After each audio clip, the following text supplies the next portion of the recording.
ఈ అన్ని చోట్ల, ఈ 16 చోట్ల నువ్వు స్థిర నివాసివై ఉండాలి. ఏ ఏ పేర్లతో ఉండమంటారు అని అడిగింది తల్లి.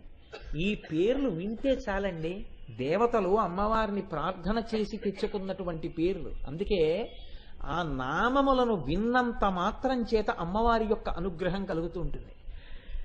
కామేశ్వరీపురి, భగమాలినీపురి, నిత్యక్లిన్నాపురి, భేరుండాపురి, వక్నివాసినీపురి, మహావజ్రేశ్వరీపురి, శివదూతీపురి, త్వరితాపురి, కులసుందరీపురి, నిత్యాపురి, నీలపతాకాపురి, విజయాపురి, సర్వమంగళాపురి, జ్వాలామాలినీపురి, చిత్రాపురి, మహానిత్యాపురి అని 16 పేర్లతో అమ్మవారి పేరుతో ఉన్నటువంటి పురంగా. అసలు అన్నిటికీ పేరు శ్రీపురాలి.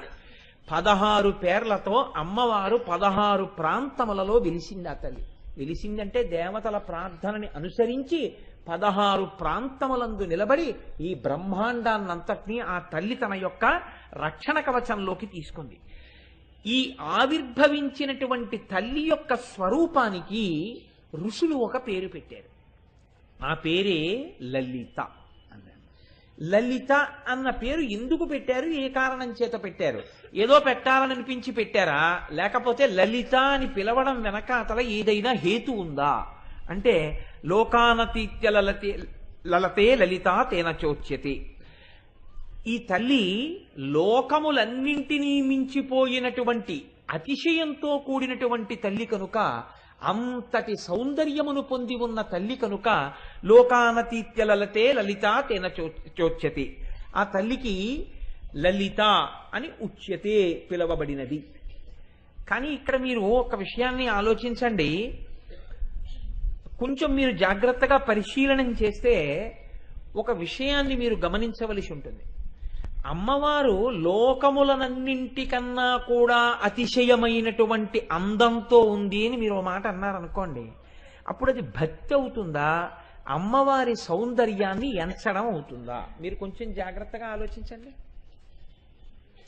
అమ్మ అందాన్ని బిడ్డలు ఎంచవచ్చా? అమ్మ చాలా అందంగా ఉందండి, బ్రహ్మాండాలన్నింటినీ మించిపోయినటువంటి అందంతో మా అమ్మ ఉంది అని పేరు పెట్టి పిలిచి, అందుకని మేము లలిత అని పిలుస్తున్నాం, అందుకని లోకానతీత్య లలితే లలిత తేన చోచ్యతే అంటూ అసలు అలా అనొచ్చా?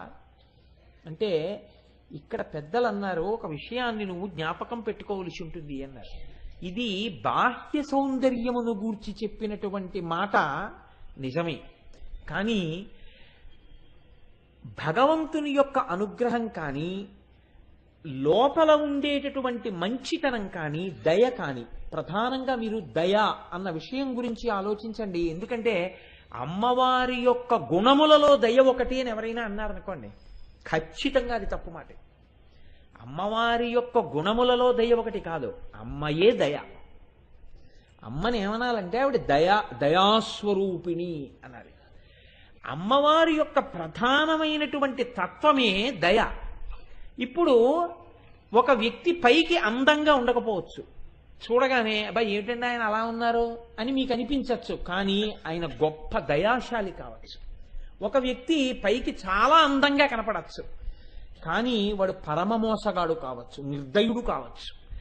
అందము దయ రెండూ ఒకచోటే ఉండాలి అని మీరు ఎప్పుడైనా ఊహించి నిర్ధారణ చేసి చెప్పగలరా? ఒక ఆయన అందంగా ఉన్నాడు కాబట్టి ఆయన యందు దయ కూడా ఉంటుందండి ఖచ్చితంగా అని మీరు నిర్ధారణ చేయగలరా? చేయలేరు. ఈయన అందంగా లేడు కాబట్టి ఈయన యందు దయ ఉండదండి అని మీరు నిర్ధారణ చేయగలరా?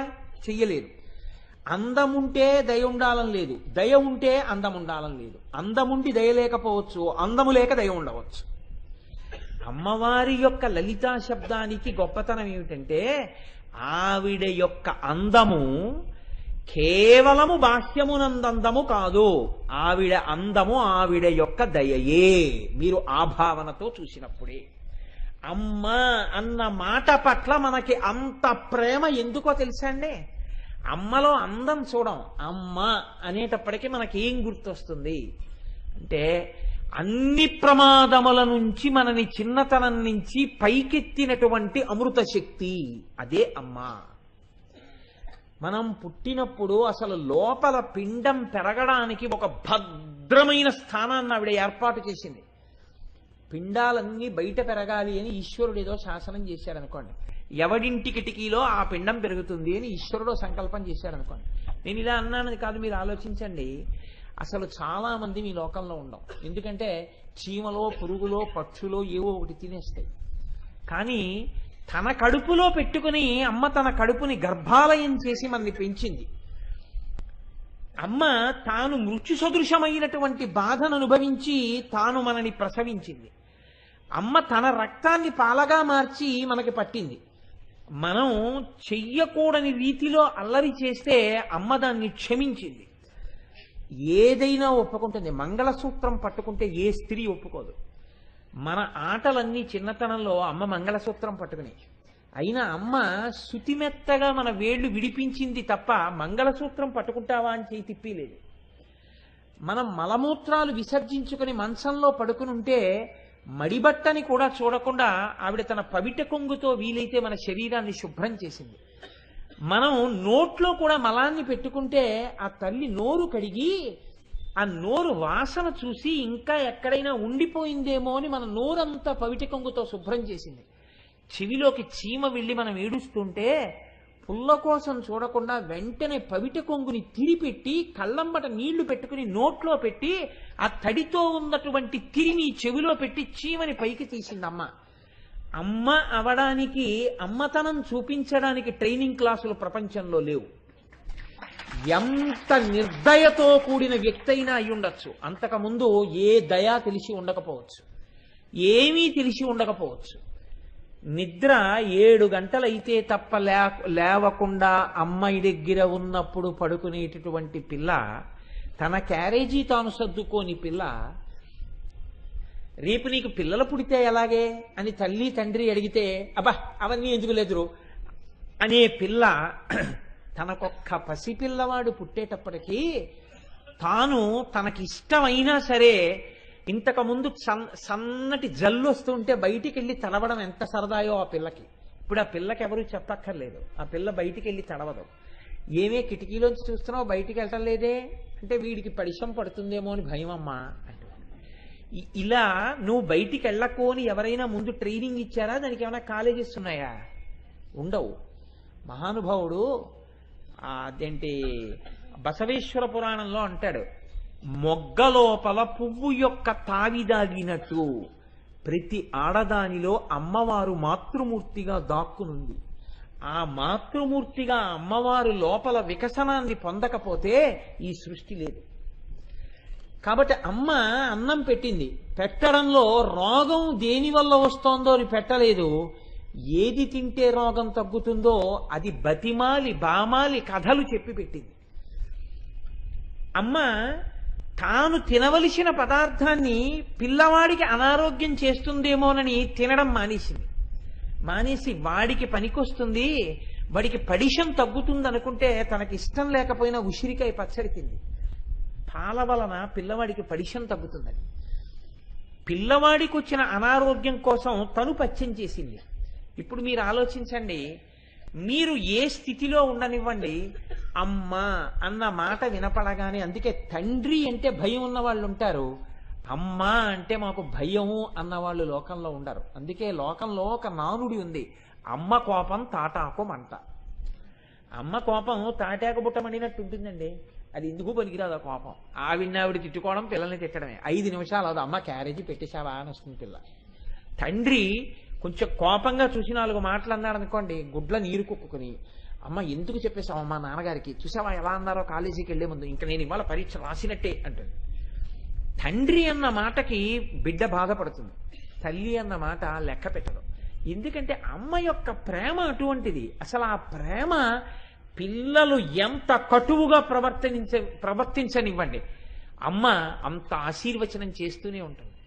గొడ్డలి పట్టుకొచ్చి చందనపు చెట్టుని నరుకుతుంటే చందనపు చెట్టు సువాసనని ఇస్తూనే ఉంటుంది. ఉడికిపోతున్న అన్నం తినడానికి తేలికైనటువంటి రీతిలో మెత్త పడిపోతూనే ఉంటుంది. చెరుకు కర్రని పట్టుకుని కత్తితో నరికినా, పంటి మధ్య పెట్టి నలిపినా తీయదనాన్ని స్రవిస్తుంది. అమ్మ అన్న వ్యక్తిని మీరెంత బాధ పెట్టినా ఆశీర్వచనం చేయడమే అమ్మకు వస్తుంది. కాబట్టి అమ్మతనం కన్నా భద్రత ఎక్కడుంది? కాబట్టి అమ్మ అన్న మాట ఎక్కడుందో అక్కడ శోభ ఉంది, శోభ ఎక్కడ ఉందో అక్కడ శుభం ఉంది. శోభ శుభం. అమ్మ అన్న మాట ఎక్కడ ఉందో అక్కడ భగం ఉంది. భగము అంటే అద్భుతం. ఈ భగములోంచి భాగ్యం ఉంది, ఈ భాగ్యములోంచి సౌభాగ్యం ఉంది కదండి. ఆ భగము భాగ్యమైంది. అమ్మే లేకపోతే భాగ్యం ఏదండి? తండ్రిని మించిన గురువు లేడు, తల్లిని మించిన దైవం లేదు. ప్రపంచంలో దరిద్రుడన్నవాడు ఎవడైనా ఉంటే తల్లి లేనివాడు ఒక్కడే దరిద్రుడు. ఎన్ని ఉన్నా తల్లి లేనివాడు దరిద్రుడే, ఏవీ లేకపోయినా తల్లి ఉన్నవాడు భాగ్యవంతుడే. ఎంతమంది ఉన్నా ఎన్ని పుస్తకాలున్నా తండ్రి లేనివాడు గురువుని పొందడంలో కొంచెం ఈశ్వరానుగ్రహం పోగొట్టుకున్నవాడే. ఎంత స్వతహాగా పాండిత్యం ఉన్నా తండ్రి యొక్క చేరువు కూడా దొరికి ఉంటే వాణ్ణి మించినటువంటి శిష్యుడిగా అదృష్టాన్ని పొందినవాడు వేరొకడు లోకంలో ఉండేవాడు కాడు. కాబట్టే అమ్మ అంటే అమ్మే. కాబట్టి ఇప్పుడు ఆ అమ్మలోంచే భగం వచ్చింది, అమ్మలోంచి భాగ్యం వచ్చింది, అమ్మలోంచి సౌభాగ్యం వచ్చింది, అమ్మలోంచే అన్నీ వచ్చాయి. ఇక్కడ లోకంలోనైనా అంతే. ఒక ఆడదాని సౌభాగ్యం నిలబడాలంటే అమ్మ వల్లే నిలబడాలి, ఒక ఇంట్లో భాగ్యం రావాలంటే అమ్మ వల్లే రావాలి, ఒక ఇంటికి తోరణం కట్టాలంటే అమ్మ వల్ల రావాలి, ఒకళ్ళకి వచ్చిన వ్యాధి పోవాలంటే అమ్మ వల్ల పోవాలి, ఒక ఇల్లు సంతోషంగా ఉండాలంటే అమ్మ వల్ల ఉండాలి, ఆర్తితో పిలవగానే పలకాలంటే అమ్మ తప్ప వేరొక దైవం లేదు. ఈ మాట నేనంటే నేను ఇంకొక దైవ స్వరూపాన్ని కించపరిచినట్లు ఎంత మాత్రం కాదు. అమ్మ అన్న రూపంతో ఉన్న దైవం తర్వాతే ఏ రూపమైనా. లౌకికమైన అమ్మకే ఇంత ప్రేమ ఉంటే ఇన్ని బ్రహ్మాండములను కన్న తల్లికి ఎంత ప్రేమ ఉంటుంది? మీరు ఆలోచించండి. నా తల్లి నాకు అన్నం పెట్టింది, నా అమ్మ నాకు పెట్టినటువంటి అన్నం నా జీవితంలో నేను ఎన్నడూ మర్చిపోలేను. ఎందుచేత అంటే అది అంత రుచి. అమ్మ వండింది అంటే అందులో రుచి చూడడం తెలియదు. లలితా సహస్రము అని మొదలు పెట్టేటప్పటికే ఇన్ని బ్రహ్మాండములను కన్న నా తల్లి తను అన్నం తినడానికి ఎన్ని పదార్థములతోనైనా తినడానికి కోట్లు ఉన్న ఒక ఐశ్వర్యవంతుడు తాను తినడమే కాకుండా రోజు ఒక 100 మందికి అన్నదానం చేస్తూ ఆ అన్నదానం చేసేటప్పుడు వచ్చి 100 మందికి అన్నం పెడుతుంటే అక్కడ నిలబడి అబ్బా ఈశ్వరుడు నాకు ఎంత అనుగ్రహించాడో, ఈ 100 మంది ఆకలి తీర్చగలిగానని, అయ్యా మెల్లగా తినండి మెల్లగా తినండి, కంగారు పడకండి, కడుపు నిండా తిన్నారా అని అడుగుతున్నాడు అనుకోండి ఒక ఐశ్వర్యవంతుడు. ఈ నిర్భాగ్యులైన 100 మంది దరిద్రులు ఆయన వంక చూసి అంటారు, మహారాజా ఎంత మంచివాడివయ్యా, 100 ఏళ్లు బతకవయ్యా నాయన, నువ్వు తినగలిగినా మాకు పెట్టడమే కాకుండా కడుపు నిండా తినండి బాబు, మెల్లిగా తిన్నారా, తొందరపడకండి, తొందరగా తినకండి, పదార్థాలు బాగున్నాయా, కావాలంటే ఇంకొంచెం వేసుకోండి అని అంత ప్రేమగా అడిగావా తండ్రి, నువ్వు 100 ఏళ్లు బతకవయ్యా, నీ వంశం వర్ధిల్లాలయ్యా అంటారు. తనకి ఉన్న దాంట్లో 100 మందికి అన్నం పెట్టి కొసిరితేనే ఐశ్వర్యవంతుడికి ఇన్ని ఆశీర్వచనాలు ఇచ్చావే, ఇన్ని బ్రహ్మాండములకు చేతిలో పట్టుకున్న గరిటె దించకుండా పెడుతున్న నా తల్లిని ఊహించోసారి. ఉభౌ దర్వీ కుంభౌ మణిగణక సంభావిత గుణౌ దధానా పాణిభ్యామృతర సమృష్ణాన్న కలితౌ కళాఢ్యా కళ్యాణీ కలిత తదనా శ్రీగిరసి శిరసస్యసౌ భ్రామర్యంబా రచయితుమదిష్టార్థ విభవం.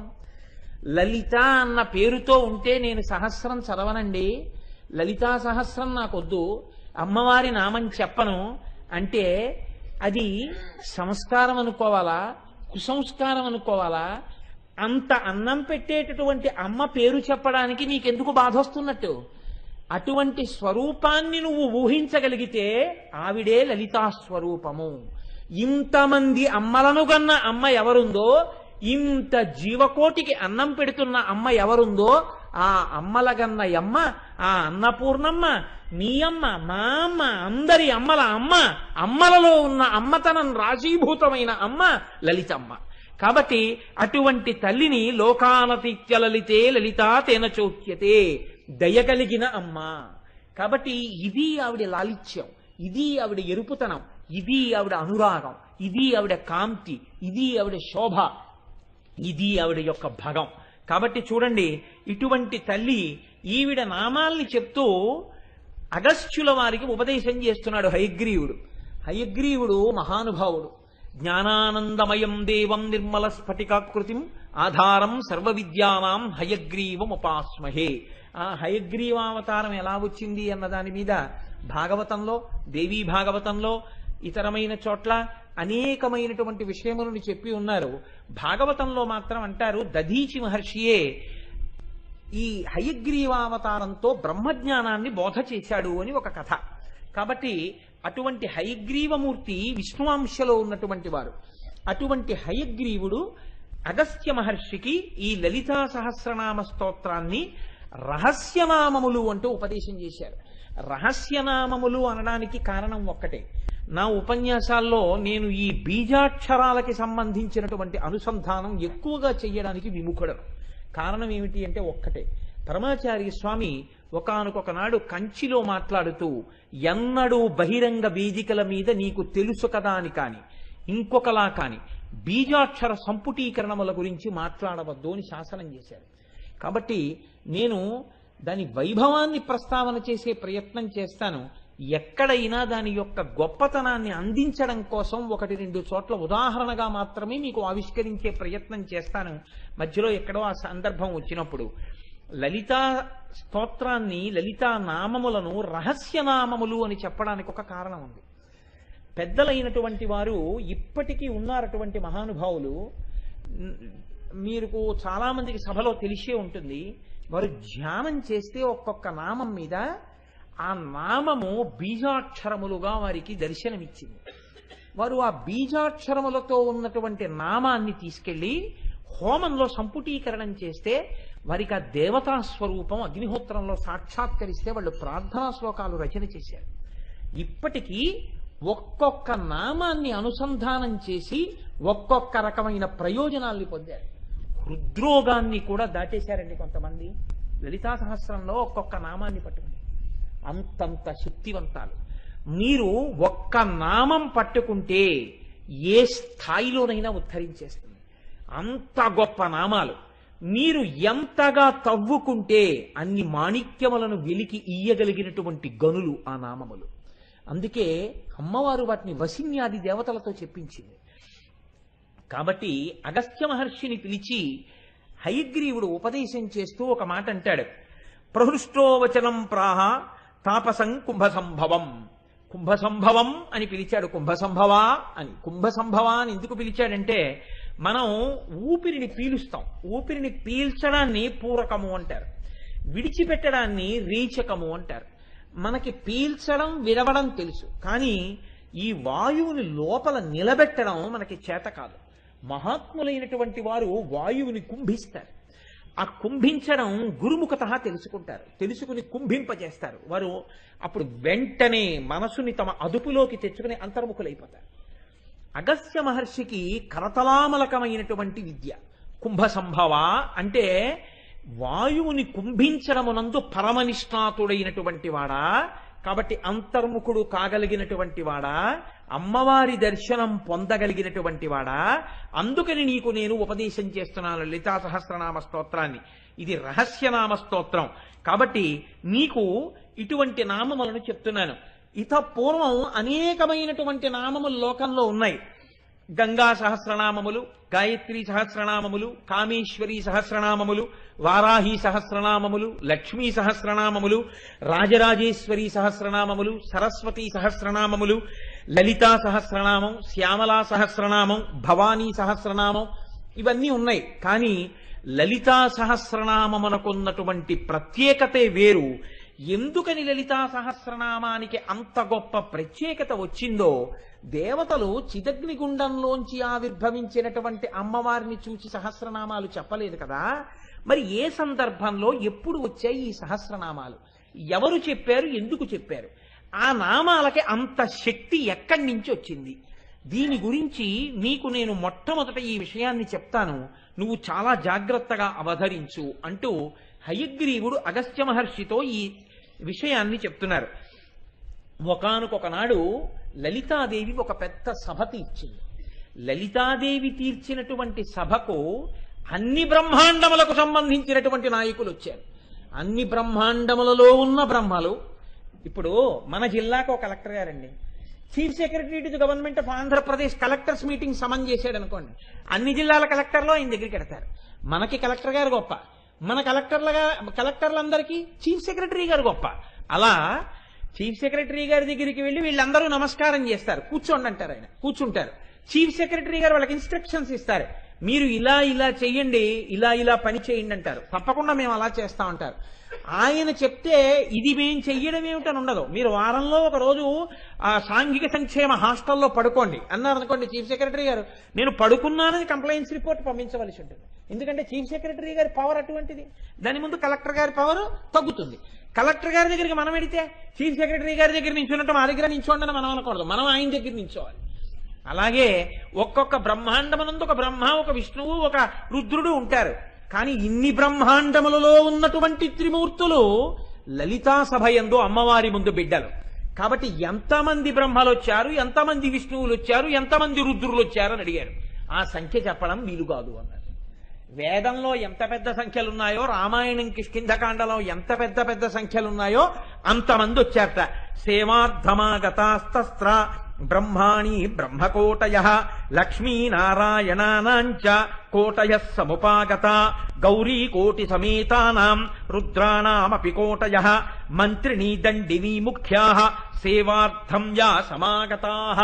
అమ్మవారిని సేవించడం కోసమని కొన్ని కోట్ల మంది గౌరీదేవులు, కొన్ని కోట్ల మంది రుద్రులు, కోట్ల మంది బ్రహ్మలు, కోట్ల మంది సరస్వతీదేవులు, కోట్ల మంది విష్ణువులు, కోట్ల మంది లక్ష్ములు, ఇంతమంది వచ్చారు. ఇంతమంది వచ్చి ఆ సభలో కూర్చుని ఉన్నారు. అమ్మవారు ఎత్తైనటువంటి సింహాసనం మీద కూర్చునుంది. అమ్మవారికి అటు ఇటు అమ్మవారి యొక్క బిడ్డలు, అమ్మవారి యొక్క మంత్రులు కూర్చుని ఉన్నారు. ఇప్పుడు ఆ తల్లి ఆ సభలో ఉండగా ఒక మాట చెప్పింది. ఆవిడ ఆజ్ఞ ఇచ్చింది. ఎవరికి ఆజ్ఞ ఇచ్చింది? వసిన్యాది దేవతలు అని పిలుస్తూ ఉంటారు. 8 మంది, వీళ్ళని వాగ్దేవతలు అని పిలుస్తారు. ఈ వాగ్దేవతల యొక్క అనుగ్రహం కానీ ఎవరికైనా కలిగిందనుకోండి, భూపసభాంతరాళమున పుష్కళ వాక్చతురత్వము, ఎంత గహనమైన విషయమైనా సరే అవతల వాళ్ళకి అర్థమయ్యే రీతిలో చెప్పగలిగినటువంటి గొప్ప శక్తి వాళ్ళ వాక్కులకు వస్తుంది. వాక్కులకు అటువంటి శక్తి కలగాలి అంటే వాగ్దేవతానుగ్రహం ఉండాలి. వాగ్దేవతానుగ్రహం కలగాలి అంటే అలా అనుగ్రహం ఇయ్యి అని అమ్మవారి యొక్క ఆజ్ఞ వాగ్దేవతలకు ఉండాలి. అందరికీ వాక్కులనిచ్చేటటువంటి దేవతలు ఎవరో వాళ్ళని వాగ్దేవతలు అంటారు. ఆ దేవతల పేర్లు ప్రతిరోజు విన్నా, ఇంట్లో పిల్లలతో ఒకసారి చిన్న పిల్లలతో చెప్పించినా వాళ్ళకి వాగ్దేవతల యొక్క అనుగ్రహం కలుగుతుంది. వాళ్ళు అమ్మవారి చుట్టూ ఉంటారు ఎప్పుడు. ఆ యనమండుగురే అరుణాదేవి, కామేశ్వరీదేవి, కౌళినీదేవి, జయినీదేవి, మోదినీదేవి, నళినీదేవి, విమలాదేవి, సర్వేశ్వరీదేవి. ఈ యనమండుగురులో వసిని అన్న పేరుతో ఉన్న దేవతని అనుసంధానం చేస్తూ వసిన్యాది దేవతలు అని పిలుస్తూ ఉంటారు. ఈ యనమండుగురు వాగ్దేవతలు. వీళ్ళ అనుగ్రహం కలిగిందా, అమ్మవారు ఇలా కనుసంజ్ఞ చేసిందనుకోండి, వాళ్ళు వెంటనే అమ్మవారి యొక్క కనుసంజ్ఞని అందుకని గొప్పగా మాట్లాడగలిగినటువంటి శక్తిని అవతల వారికి అనుగ్రహిస్తారు. అందుకే ఆయనకి వాగ్దేవతానుగ్రహం అండి అంటుంటారు. అటువంటి వాగ్దేవతానుగ్రహాన్ని అమ్మవారి అనుగ్రహంగా భక్తులకు ప్రసరింపచేస్తారు ఆ తల్లులు. ఈ యనమండుగురి వంక అమ్మవారు చూసింది. చూసి వాళ్లతో అమ్మవారు ఒక మాట అంది, వాగ్దేవతలు మాట్లాడితేనే అంత గొప్పగా ఉంటే, వాగ్దేవతానుగ్రహం పొందినవాడు మాట్లాడితేనే అంత గొప్పగా ఉంటే, యనమండుగురులో ఒకరు మాట్లాడితేనే అంత గొప్పగా ఉంటే, యనమండుగురు ఎవరి కనుసౌజ్ఞని బట్టి మాట్లాడే అనుగ్రహం ఇస్తారో అటువంటి యనమండుగురు నిండు సభలో తమ వంకే చూసి అమ్మవారు వాళ్లతో మాట్లాడుతుంటే వాళ్ళు ఎంత ఆనందంతో ఉంటారు మీరు ఆలోచించండి. అమ్మవారు ఈ యనమండుగురితో మాట్లాడుతోంది అంటే ఇప్పుడు అమ్మవారి మాట ఎంత గొప్పగా ఉంటుంది. ఈ మాటతో లలితా సహస్రనామ స్తోత్ర ఆవిర్భావమునకు నేపథ్యం పడుతుంది. అమ్మవారి మాటతో మొదలు. అందుకే అది విన్నంత మాత్రం చేత తల్లి అనుగ్రహం కలుగుతుంది. ఎందుకని? వాగ్దేవతలతో అమ్మవారు మాట్లాడిన మాటలు అందులో ఉన్నాయి కనుక. తల్లంది, భవత్యోమత్ప్రసాదేన ప్రోల్లసద్వాగ్విభూతయ మద్భక్తానాం వాగ్విభూతి ప్రదానే వినియోజితాః. మీరు నాయందు అపారమైనటువంటి భక్తి ప్రపత్తులు కలిగిన వారు కాబట్టి నేను మిమ్మల్ని అనుగ్రహిస్తూ ఉంటాను. నేను మిమ్మల్ని అనుగ్రహిస్తే నా శక్తి మీలోకి ప్రవేశిస్తుంది, మీరు మాట్లాడతారు. లోకం చూడడానికి ఎలా ఉంటుంది? మీరు మాట్లాడుతున్నట్టు ఉంటుంది, కానీ మీలో ఉండి మాట్లాడుతున్నది నేనే అయి మాట్లాడుతూ ఉంటాను. మీ పట్ల నాకు అటువంటి గొప్ప ప్రీతి ఉంది, అందుకని మీ ద్వారా నేను మాట్లాడుతూ ఉంటాను. ఇవాళ నేను మీతో ఒకటి మాట్లాడించాలని అనుకుంటున్నాను. మీతోనే ఎందుకు మాట్లాడించాలనుకుంటున్నాను? ఇక్కడ మీరు ఒక విషయం గమనించవలసి ఉంటుంది. అందుకే పెద్దలు అమ్మవారి తత్వాన్ని అమ్మవారి అనుగ్రహంగా అనుభవించినటువంటి పెద్దలు ఉంటారు. వారు అందమైన మాట ఒకటి చెప్తారు. వాగ్దేవతలు వసిన్యాది వాగ్దేవతలు లలితా సహస్రనామ స్తోత్రం చెప్తే ఎవరి అనుగ్రహంతో చెప్పారు? అమ్మవారి అనుగ్రహంతో చెప్పారు. కాబట్టి పరోక్షంగా అది ఎవరు చెప్పినట్టు? అమ్మవారి చెప్పినట్టు. వ్యాసుడు లలితా సహస్రనామ స్తోత్రాన్ని బ్రహ్మాండ పురాణంలోకి తీసుకొచ్చి ఇస్తే ఎవరి అనుగ్రహంతో ఇచ్చినట్టు? అమ్మవారి అనుగ్రహంతో ఇచ్చినట్టు. ఇవాళ మీరు నేను అందరం కలిసి ఒక స్తోత్రం చదివితే ఎవరి అనుగ్రహం ప్రసరించిందని గుర్తు? అమ్మవారి అనుగ్రహం ప్రసరించిందని గుర్తు. లేకపోతే కూర్చోరు, చదవలేరు మీరు. అలాగే శంకరాచార్యులు వారు సౌందర్యలహరి రచన చేస్తే ఎవరి అనుగ్రహం ప్రసరించిందని గుర్తు? అమ్మవారిదే. కాబట్టే శంకరాచార్యులు వారు సౌందర్యలహరంతా చేసి చిట్ట చివరో మాట చెప్పారు. ప్రదీపజ్వాలాభిర్దివసకర నీరాజన విధి సుధాసూతే సవ్యోపల జలల వైరర్ఘ్యరచన అంటూ, అమ్మా చంద్రకాంత శిలల నుంచి స్రవించేటటువంటి నీటిని తీసుకొచ్చి చంద్రుడికి అర్ఘ్యం ఇస్తే ఎలా ఉంటుందో, అలాగే సముద్రంలో ఉండేటటువంటి నీటిని తీసి సముద్రానికి తర్పణ ఇస్తే ఎలా ఉంటుందో, స్వకీయైరంబోభిస్సలిల నిధి సాహిత్యకరణం, అందులో ఉండే నీళ్లు తీసి సముద్రానికి తర్పణ ఇచ్చాడు. సూర్య భగవానుడికి ఎదురుగుండా ఓ దీపం పెట్టి సూర్యుడికి నీరాజనం ఇచ్చాడు. ఈ మూడు ఎలా ఉంటాయో అలాగే తల్లి నీవు ఇచ్చిన వాక్కులు నాలోకొస్తే నేను చెప్పినటువంటి వాక్కులు నీ గురించి నేను చెప్పానన్నావు అలాగే ఉంటుంది. నేను చెప్పడం ఏమిటి? నువ్వు నాలో ఉండి నాతో చెప్పిస్తున్నావు. లేకపోతే నేను చెప్పడం అన్నది ఉంటుందా? అసలు ఉండదు. నువ్వే పలుకుతున్నావు నాలోంచి. కాబట్టి సౌందర్యలహరి నేను పలికానా, నువ్వు పలికావా? నువ్వే పలికావు. వాగ్దేవతానుగ్రహం కలిగింది కాబట్టి పలికాను, లేకపోతే పలకడం ఉంటుందా? ఉండదు. వాగ్దేవతానుగ్రహం కలిగిందంటే ఎందుకు కలిగింది?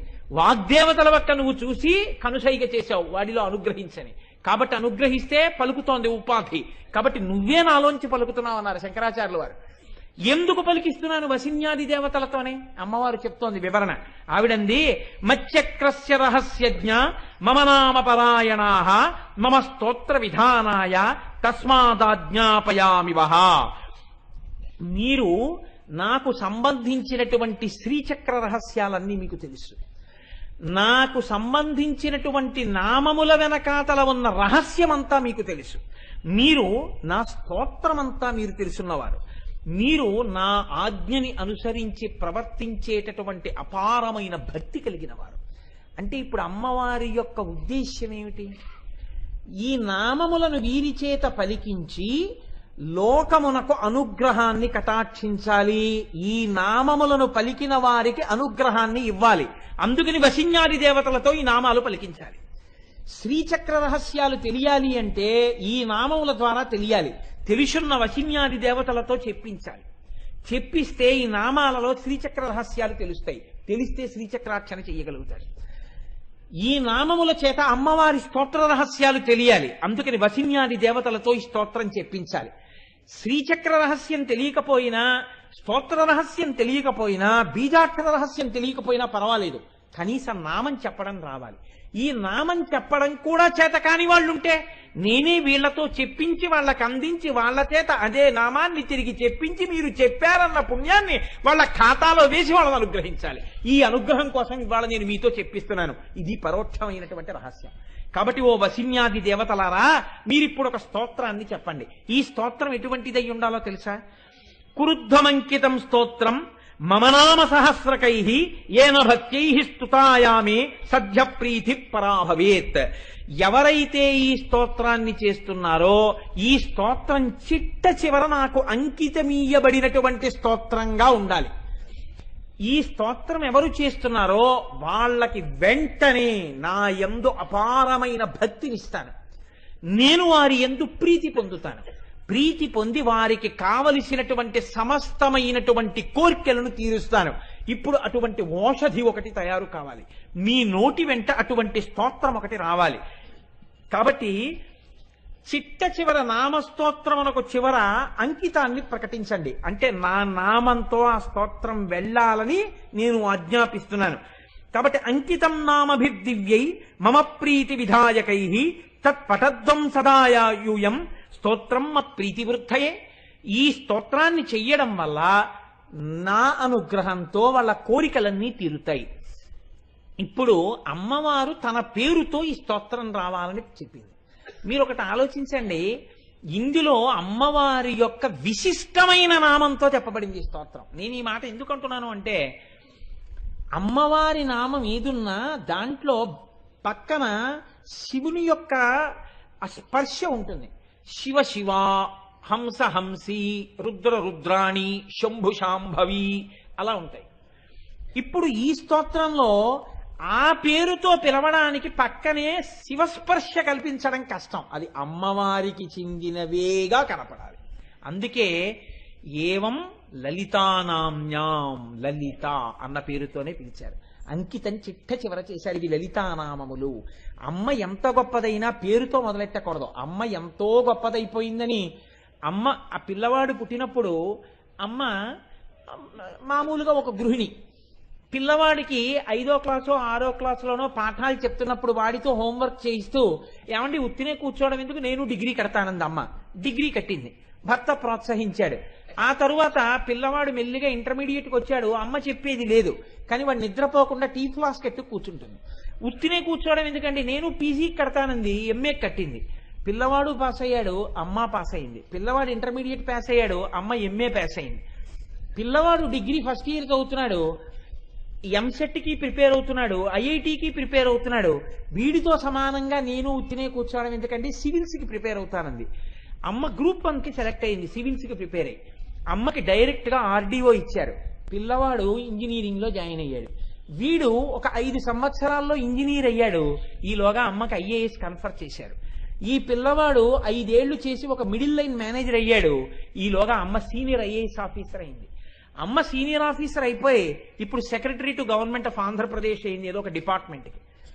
వీడు వెళ్ళి అమ్మ ఛాంబర్లోకి వెళ్ళి, అమ్మ గదిలోకి వెళ్ళి అందరూ అధికారులు ఎలా లేచి నిలబడతారో అలా వీడు కూడా అమ్మ దగ్గర నిలబడి, అదేంటి ఓ అగ్రికల్చరల్ సెక్రటరీ గారు మీతో మాట్లాడడానికి వచ్చాను మేడం గారు అన్నాడు అనుకోండి. అమ్మ అంటుంది వెంటనే కళ్ళజోడు తీసి పక్కన పెట్టి, ఏమిట్రా పిచ్చి మాటలు, మేడం ఏమిటి, అంటే అగ్రికల్చరల్ సెక్రటరీ ఏంటి, అలా నువ్వు ఎప్పుడు అనకు, అలా అనకూడదు, తప్పు. నేను ఎప్పుడు నీకు అమ్మనే, అమ్మ అని పిలు. అమ్మని పట్టుకుని అమ్మ ఎంత గొప్పదైనా మేడం అని కొడుకు అన్నాడు అనుకోండి, అమ్మ చిన్నబుచ్చుకుంటుంది. అందుకే ఆవిడ లలితాదేవియే కావచ్చు. ఆ మాట అనడానికి వశిన్యాది దేవతలు సాహసించలేదు. ముందు శ్రీమాత అమ్మే, బిడ్డలకే అమ్మతనమే. నేను శ్రీమాత అంటూ మొదలెట్టారు, కానీ స్వరూపమే వరిది. ఏవం లలితాదేవ్యాం నాం సహస్రకంజగు. అందుకని నా పేరుతో అంకితం అంది కాబట్టి లలితాదేవి యొక్క నామములు అని చిట్ట చివర పూర్తి చేశారు. ఇక్కడ మీరు ఒక విషయాన్ని గమనించండి. తల్లి ఏమంటోంది, ఈ నామములను చదివినటువంటి వారికి నేను సమస్తము ఈడేరుస్తాను అంటోంది. సమస్తము ఈడేరుస్తాను అన్నప్పుడు ఇక్కడ ఒక ప్రతిబంధకం రాదా? ఎందుకు రాదు? ఎందుకండి మీకు అనుమానం అని అడగచ్చు.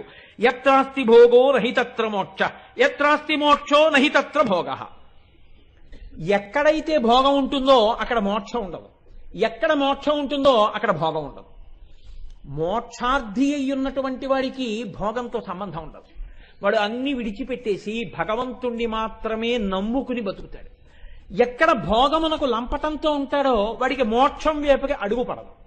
కాబట్టి అన్నీ ఇస్తానన్నప్పుడు ఇక్కడ భోగము ఇస్తే, ఇక్కడ సంపదలు ఇస్తే, ఇక్కడ సుఖాలు ఇస్తే ఇక మోక్షం ఎలా వస్తుంది? దానికి ఇది ప్రతిబంధకం కదా. మోక్షమే ఇస్తే మనం అన్నీ విడిచిపెట్టేసి భగవంతుడి ఎందే భక్తితో ఉండాలంటే ఇక మనకు భోగములు ఉండవు కదా. మరి ఇలా ఎలా కుదురుతుంది అంటే, శ్రీసుందరీ సేవన తత్పరాణం భోగశ్చ మోక్షశ్చ కరస్తయేవా. అమ్మవారి దగ్గరున్న గొప్పతనం ఏమిటంటే అమ్మవారిని సేవించిన వాళ్ళకి ఇహమునందు భోగములు ఉంటాయి, మోక్షము కూడా కలుగుతుంది. అలా ఎలా కలుగుతుందండి అంటారేమో. పురుషార్థ సమన్వయం అమ్మవారిని నేర్పుతుంది అన్నారు. ఏముందండి, ఇహమునందు అర్థం ఉండాలి, డబ్బు ఉండాలి. ఎంత డబ్బు ఉంటే మీకెందుకు? అది ధర్మంతో ముడిపడిపోయింది.